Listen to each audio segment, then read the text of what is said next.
theoretically done. We mentioned a small point which will become a bit more. It's less in the mid game if you're ahead, but extremely more in the late game. But this point applies in the early game the most and at late game.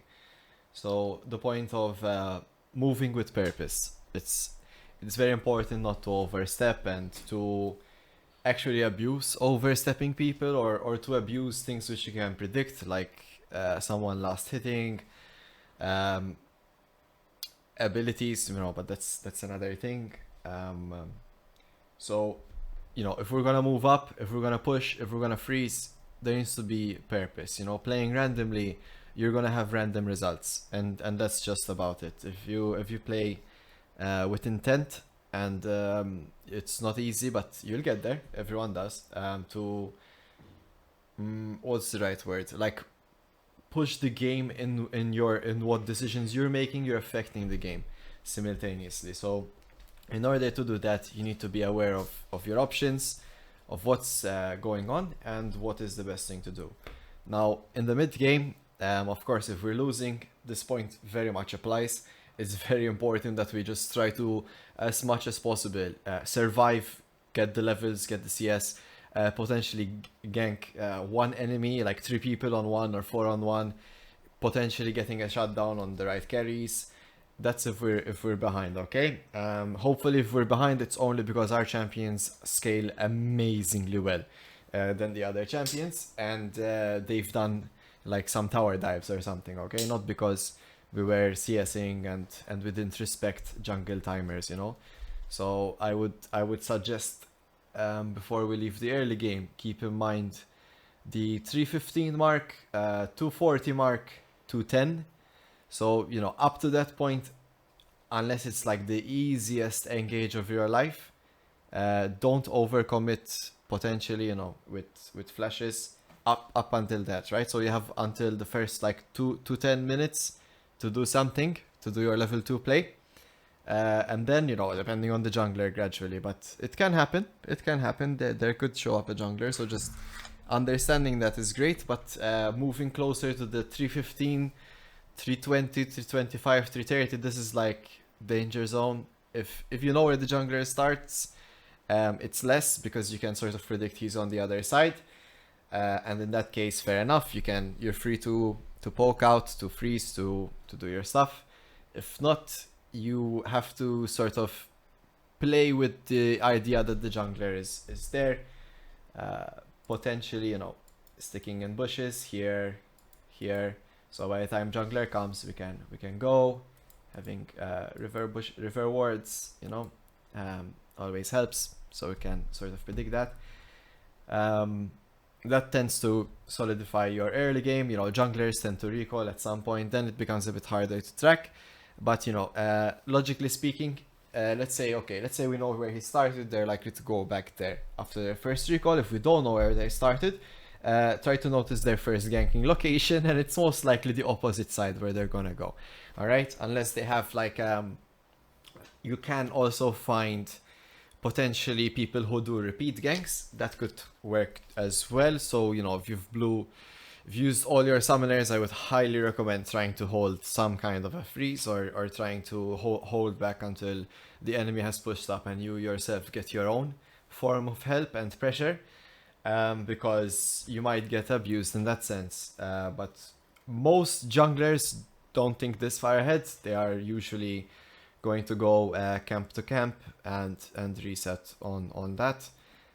They might gank the same lane because they're going to the same sequence, which can also lead to their downfall in other lanes. So keep that in mind. If you are getting camped, make sure that your allies are capitalizing on the other lanes which are not, and hopefully it's the hard carry lanes, not the lanes which are like top lane. Sorry. But not all of them can do what ADC or mid laners can do, and jungler is helping everyone. So that's that. If a lane is getting repeatedly ganked, theoretically they're still in the early game, while other characters might already be in their mid game. We can try to help them out, help them reach their first item, as we discussed, items carry us into the mid game. Items are very strong. They help us force objectives. If we have the stronger item advantage in terms of a spike, you know, like some characters really tend to spike. Kale on 2-3 items. I don't know, Hecarim nowadays spikes everywhere, but you know, 3 item Hecarim. Support item on specific supports are very strong as well, as for example, I don't know, like Rel, Leona, card full. Can we do it without the card is the question. Who needs the card anyways?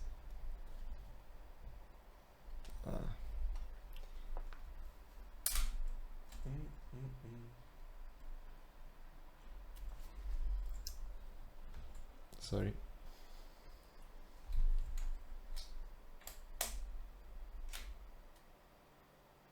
Hey, it works.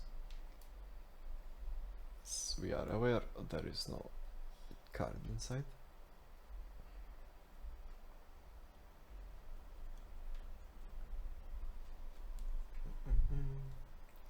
Technical issues. Huh?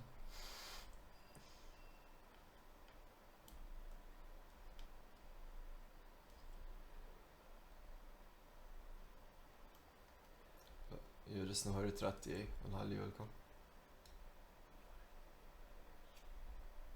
Alright, we're gonna live with the box.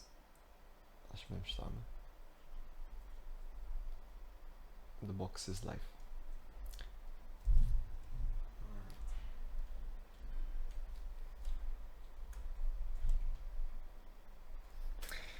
Okay. Mela, back to business. So we get the principle, right? So we are essentially trying to help the others to get the item, and once you know we've done all the teamwork necessary, we have those item spikes. The mid game is all about going into the enemy's territory, setting up things. You know, if we've taken, let's say we've taken bot tower and mid tower, that means we can start to like potentially stack here, making sure that all the drakes are ours. You know, if we've done maybe not that, maybe we've cleared top tower, maybe 2 of them, and like mid. I need to share the screen after. Yeah? Okay. Independent. Don't worry, you'll see it in the recording. فين يا زعما؟ Okay. Mela. So we can كيف كنت تناي, let's say we took these 2 towers, or maybe we haven't taken this one specifically, it's still here, but we've taken mid. We can start to make sure to stack here, all the drakes are ours. Like I was saying, on the other side, we've taken 1 tower. You know, we can potentially go for like a dive or a play on mid. We can secure all the heralds, potentially get an even bigger push. The enemy has to come here. You know, we can start taking over here. So these are in-game decisions we're taking moment to moment. Whoever thinks of them quicker, whoever does them quicker, whoever is the most efficient with their time, with their money, with their items, will win the game. Okay. This is based again on two teams who are thinking about these things. Okay. Again, playing randomly, you'll get random results, and it sometimes it doesn't even make sense who wins, but you know. So with all that said, of course, since we're doing that, we're gonna be one-shotting people, we're gonna be capitalizing, getting more gold and more XP. Now, transition from mid to late, there isn't really much of a big difference. The biggest difference is that perhaps all allies are sort of out, like laning phase is officially over. Okay, in the mid game you might still see AD carry going mid, maybe top laners going bottom, but there's still like specific areas. In the late game it's just send hard carry to shove lane X, and then he goes to shove lane Y. Jungle becomes anyone's jungle, enemy jungle becomes your jungle. You know, it's like everything is up for grabs. Alright, we are now 5 champions on Summoner's Rift with items, and we are less thinking about items now Now it's about team. Now it's about how we do things together. How, how some games are won in the mid game. Okay, so there can be games where you have one guy or one person who's, so strong and far ahead that they're gonna win the game. But if both are balanced, everyone has the same goal, the same principle of moving with purpose is very, very much important. We are checking bushes. We must have wards. A death means a minute. It means a 4v5 without a very strong character at this point. We must take good fights. We must take fights which are, if you have an AoE comp, try and take them in funneling situations. So you take them in the jungle. In general, trying to hide, trying to capture the enemy, trying to send maybe your ADC to push, but you're all like hiding somewhere or something, some way to get a disadvantage for the enemy in the fight. It's all about this. This is all the late game. It's all about how well you are at addressing the enemy's concerns, how they think, and how you can make them lose a fight without taking a head-on fight, if possible. Um, Popular ways is using Zhonya's, for example, having your strong mid laner going into the middle of 5 people and pressing Zhonya's at just the right time might be able to bait out a lot of abilities or attention, and your team can come whatever. The enemy might not see the abilities coming, or etc. We can send someone to split push very, very deeply while the rest conquer the other side of the map. We can also do a what's known as a 1-3-1. So we have 2 people split pushing, 3 people who are stacked here.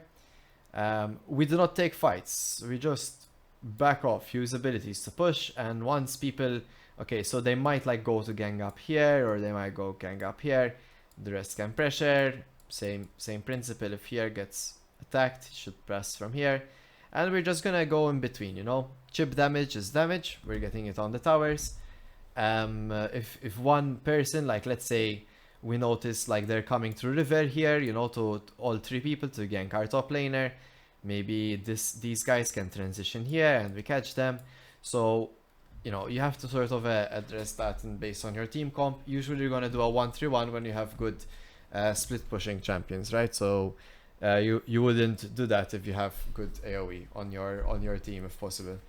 But it's always nice to think of, especially like let's say your team drafted a very mid game or late game heavy comp. It would be extremely nice to have at least one character that can clear waves like very efficiently, because this is going to help you delay the game essentially, because there is no other way to win at League of Legends unless it's going to be starting off a disadvantaged fight, or winning a fight somehow, or someone had better gold advantage so they can tower dive you freely and you cannot do anything about it, right? So it has to come through pushing to some sort. It has to come through and you guys, if you've played it equally and maybe you've lost based on champions, they cannot really fight you on their towers, because it's very risky for them. They will lose shutdowns, they will lose potentially, if not shutdowns, their loss is a lot less than your loss because you are going to scale better.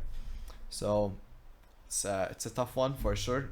That's why we discussed the champ select and how important it is that we look into it. And I guess this is where we've come full circle. There's only so much you can do, and you sort of start addressing the issues from champ select, then from the loading screen, hopefully playing the best early game you can based on the choices and what you can do. Mid game, if you did play the good early game, you go with your items aggressively into enemy jungle, kite back, address things, you will get a better lead. Of course, address laners and priorities, who's there, who's not. If somebody's still in their early game phase while you're in your mid game, see if you can help them out. If not, stick to the side that's still on your level that you can work with. And the late game is usually going to be about setting things up, making sure you don't get caught, making sure you catch someone, and or potentially doing a split map of pushing it and getting an objective, right? Because you're ahead.